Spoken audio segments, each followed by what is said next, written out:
Okay, I want to shift gears now and address the elephant in the room. And this is something that I've seen consistently among legal and financial professionals, and that's the fear of self promotion.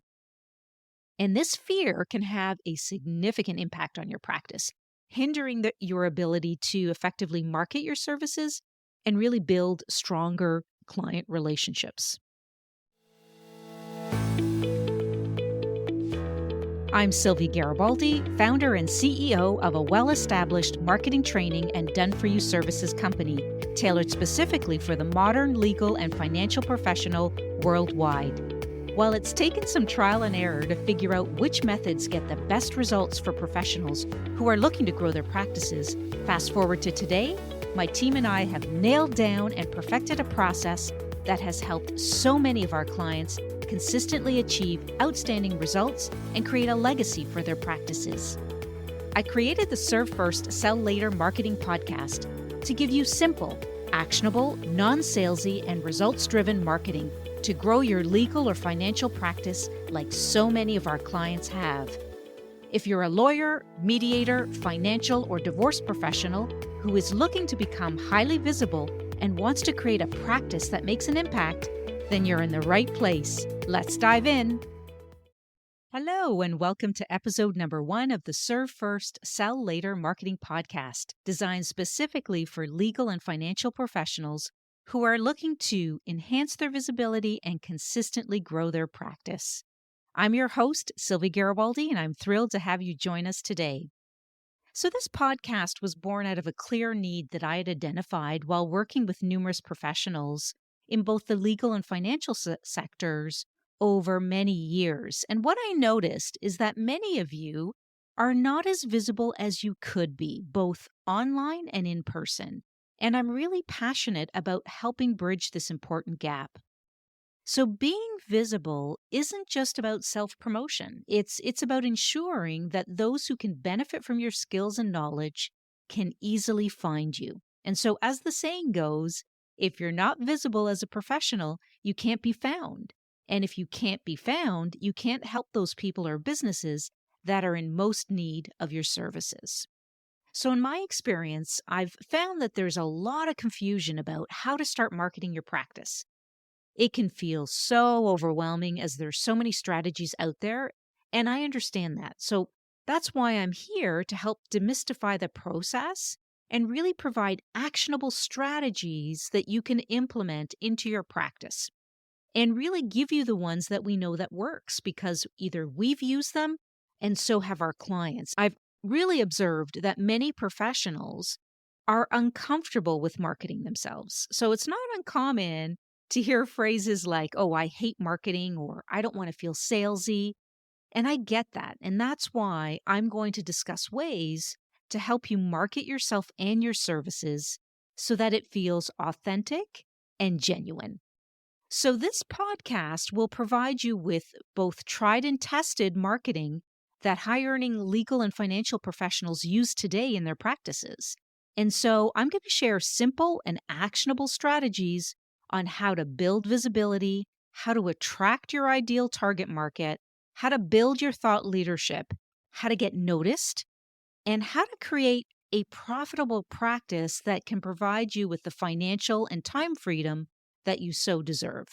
So, whether you're a seasoned professional looking to up your marketing game or you're a newcomer to the field, figuring out where to start, this podcast is for you. And I'm super excited to embark on this journey with you and I can't wait to see where it takes us. If you're on LinkedIn, I'd love for you to connect with me directly by following me or sending me a connection request. And of course, if you enjoyed today's episode, I'd be honored if you subscribe to the podcast and share it with your network. All right, so in today's episode, I want to provide simple strategies to become visible online in really the most effective and quickest way. How to avoid marketing confusion with the hundreds, or should I say, probably thousands of strategies out there. How to become comfortable promoting your services, and how to really ensure that as a business owner, you get an ROI from your marketing. So, in today's digital age, having a strong online presence is really a non-negotiable. And for those of you who have been following me or listening to me for a while, you will know that being present online in today's day and age, it as a professional is really a non-negotiable. So think about it. When you need to find a service or product, where's the first place you look? Right? For most of us, it's online. And the same goes for your potential clients. They're searching for you online. They're online searching for the services that you offer.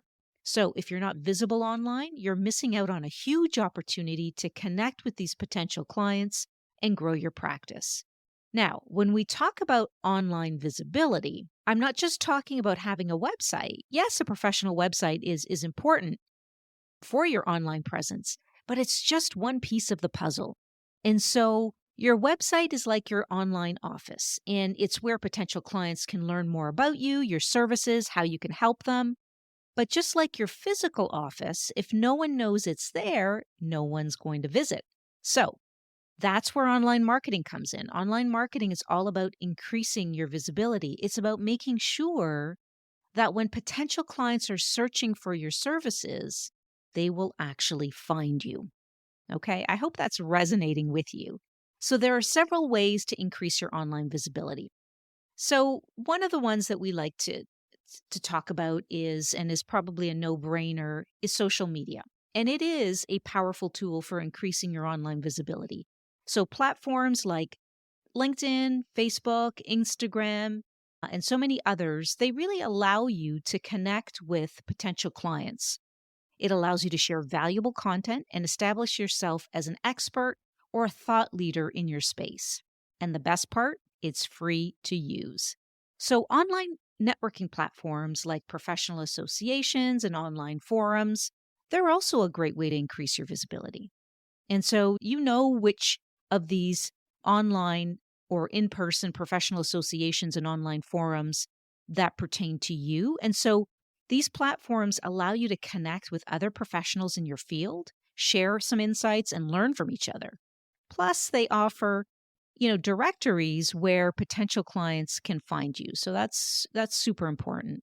Let's not forget about SEO. SEO is all about optimizing your website and online content to rank higher in search engine results. And the higher you rank, the more visible you are to your potential clients. Now, I know what you're thinking. This all sounds great, but it also sounds like a lot of work. And you're right, it is. But remember, online visibility is not a one time thing, it's a continuous process. It's about consistently showing up, sharing valuable content, and engaging with your audience. And the more you do it, the more visible you become. So I encourage you to take a closer look at your online visibility and ask yourself honestly, are you being visible enough? Are you being visible where your potential clients are? Are you showing up consistently? And that is a big one. Are you providing enough value? If not, it's really time to step up your online game. One of the things I always like to tell our clients is, when you're looking at social media platforms, only focus on the ones where your ideal target market hangs out and forget about all the other ones. Just keep it simple. Now, let's move on to creating valuable content because that's a really important component or piece of this puzzle.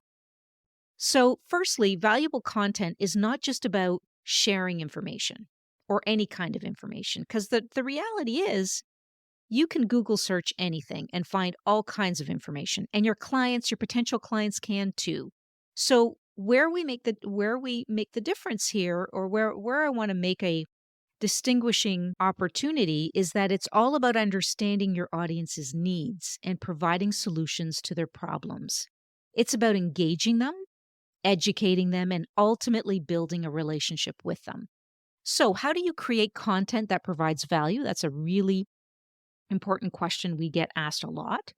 And, we do a lot of done for you services for our clients. So, I want to share with you some of the key questions that you can ask yourself if you want to write your own social media content. And these are some important questions to think about. Number one is, who is your audience? All right. You may want to write these down, by the way. So, who is your audience? Understanding your audience is the first step in creating valuable content. You need to know their needs, their challenges, their interests, and this will help you create content that actually resonates with them. So let's take an example. If you are a family mediator, creating valuable content for your audience is essential to provide guidance and support during challenging family disputes. So, if we were to take that information and say, okay, well, what are some of the challenges that a family mediator experiences and what kind of content could they write about? And so, it could address common challenges such as co parenting conflicts, property division, child custody issues. So, the important question to ask yourself is what are the most prevalent challenges that your audience is encountering and encounters on a regular basis when they're faced with this problem or challenge that you can solve for? The second question you want to ask yourself is what do they want from me? What does my ideal prospect want from me? Once you know who your audience is, you need to understand what they expect from you. What kind of content do they need? What problems are they facing that you can help solve? And this will guide your content creation process. Okay, so let's keep with the example of the family mediator. So as a family mediator, you could create a series of educational videos that address common challenges faced by families in conflict, such as child custody, visitation schedules, property division during divorce, etc. So these videos can provide practical guidance and solutions to the problems families encounter. And that's super important because you want it to be really zeroed in on what is going to make the difference. And so the key question here, once again, is what specific challenges are your audience facing? Okay. And what is the content that you can provide that will act as practical guidance and solutions that address those challenges? So, as I said, our audience, they don't need more information. They need more targeted solutions to their problems. So, when they're actually online searching through Google searches, they're going to find sometimes they'll find generalized information, sometimes they'll find specific information, but they really got to search for it. And so as a professional, it's up to you to make the language their language and to make sure that their challenges are what your content speaks to. I hope that's resonating with you. All right, the next question you want to ask yourself is what are your competitors talking about? So, understanding what your competitors are discussing can give you huge insights into what your audience might be interested in. So, it can also help you identify gaps in the market that you can fill with your content. All right? So, the key question here is how can I best leverage the insights gained from competitor content to develop unique and valuable resources that address the specific needs of my target audience? Okay?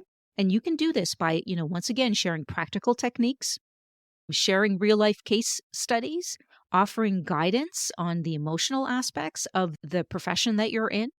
And so think about how you can actually do this. And don't forget, so you've got your competitors and you've got different associations that represent what you do. Those are great places to find out what they're talking about to get some ideas. And lastly, what does your company want to accomplish? Okay, so think about that. Your content should align with your goals, whether it's increasing brand awareness, generating leads, or educating prospects. It's super important to think about that. So, I think to add to that, I would also say what makes your content unique. And think about what makes your content unique that your competitors aren't offering. And this could be your own unique perspective or in-depth analysis to a common problem. So maybe you look at some key problems that your clients bring to you and say, "Hey, what is it that I'm offering here and how I'm offering it, which could be your process." That could be something you could talk about as well that could be unique to you. I hope that's resonating. So remember, in today's digital age, being visible online is not just about being seen. It's about being found, being remembered, and being chosen. And so that is really the power of online visibility.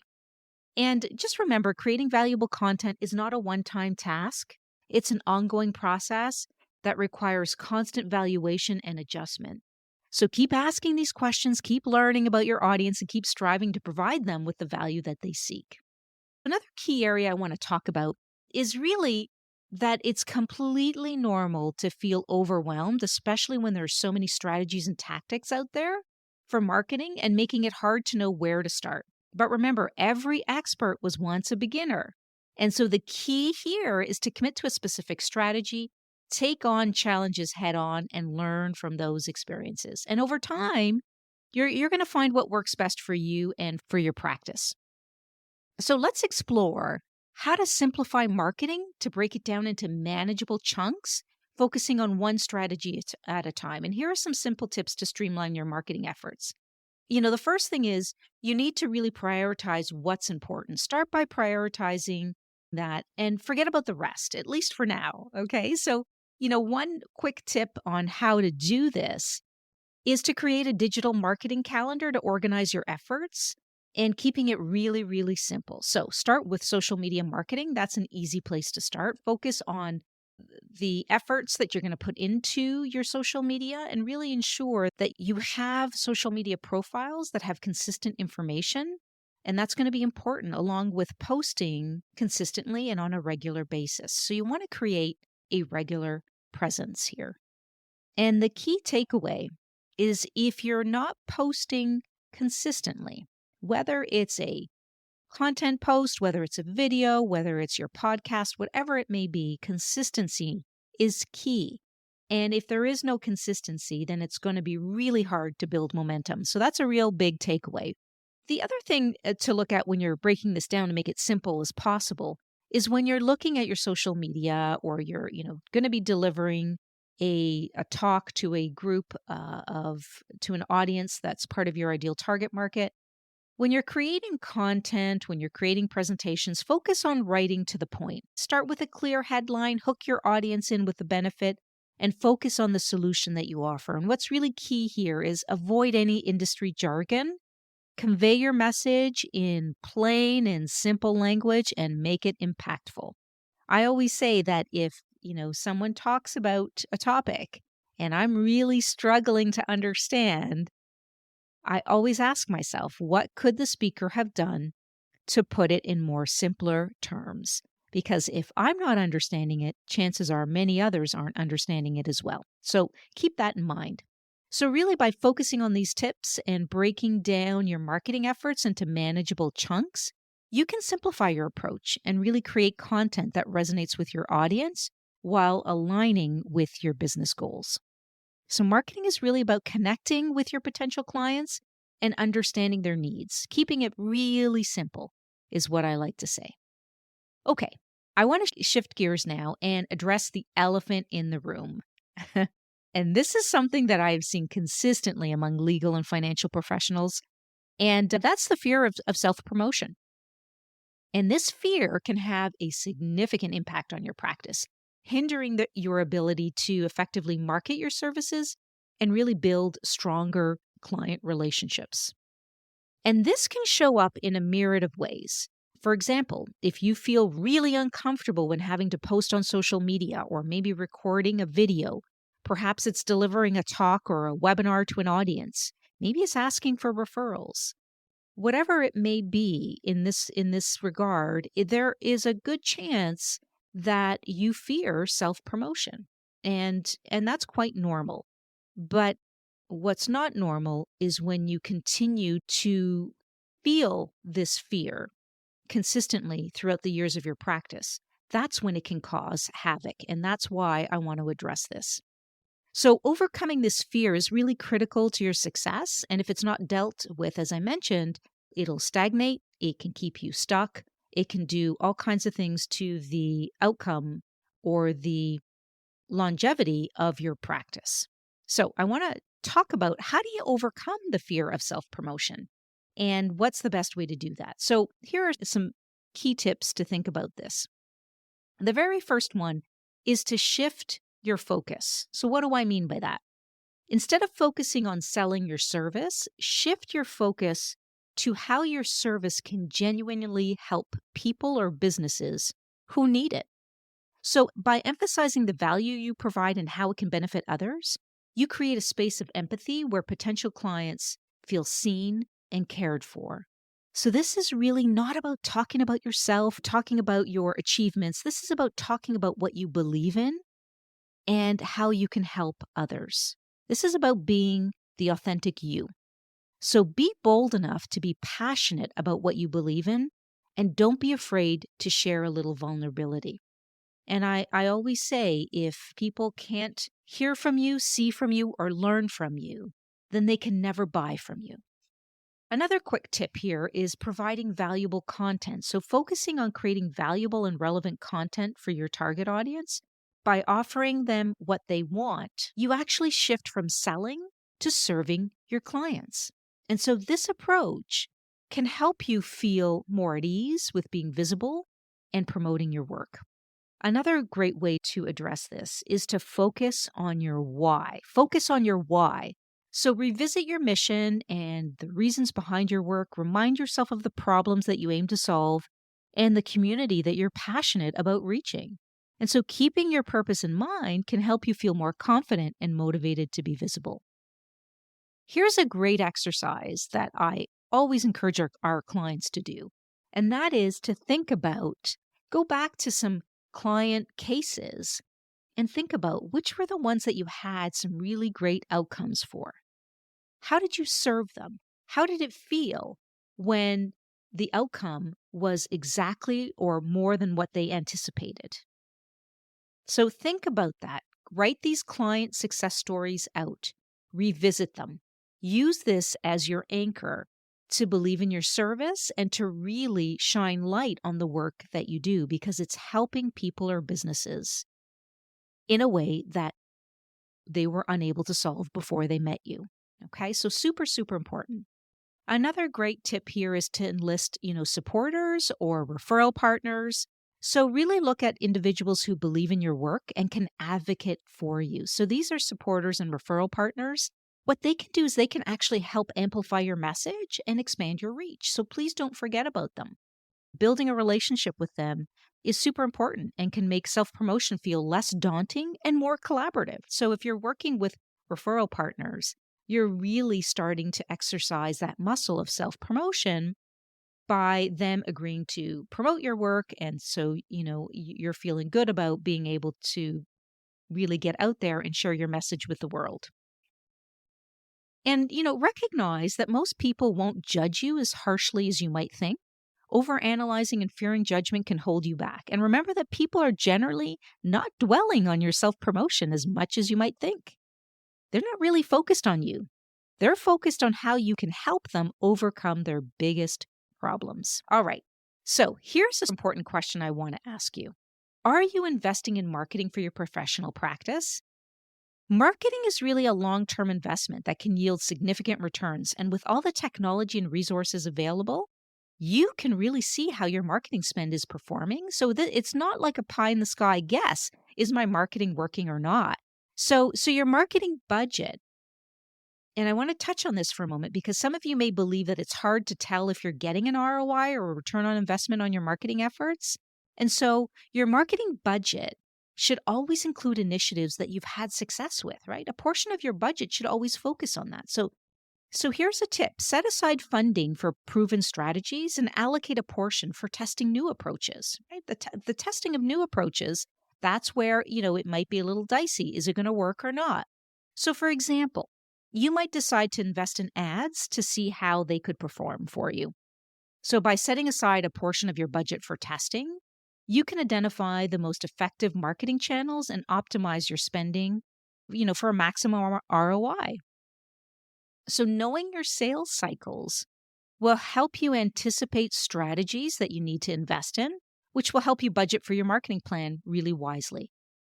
By understanding how marketing efforts actually contribute to revenue growth, you can justify marketing spending and budget allocation for both ongoing and future campaigns and initiatives.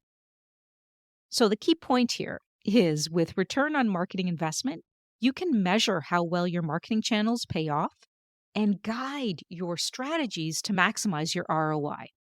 So remember, marketing is more than just advertising and promotion. It's about connecting with your clients and driving business growth. So there's a little bit of a mindset shift here about how you look at your ROI and what you think of it. So by setting clear and measurable goals, developing a strategic budget, and really continuously measuring and adjusting your marketing, you can improve your marketing ROI and really see tangible results from your efforts. So, an important point to consider is if you're not engaging and investing in your marketing, your competitors will, and they will get their voices heard and noticed. So, think about that. By investing in marketing, you're not only promoting your brand, but you're also building a lasting connection with your audience. No matter how big or small your marketing spend or efforts are, whether your marketing efforts cost you $0 or they cost you something in terms of financial, just look at it as how can I create a lasting connection with my audience? And it is possible to do it through free means, meaning doing your own social media, maybe delivering a webinar, or engaging in, marketing programs, training to help you get to where you want to go. So the end goal is always to foster meaningful interactions and help you stay at the top of your customers' minds. So as we wrap up, remember to be visible online by using some of the strategies discussed in this episode. Use the step-by-step process to simplify your marketing and avoid confusion over the various strategies out there, because there are so many out there. And lastly, learn to become more comfortable with promoting your services and ensure that you're getting that ROI from your marketing investment dollars and efforts. So I hope you've enjoyed today's episode. Please don't forget to subscribe to the podcast and share it with your network. Please connect with me on LinkedIn. Thanks for joining me. And until next time, always remember there's no better time to start than today.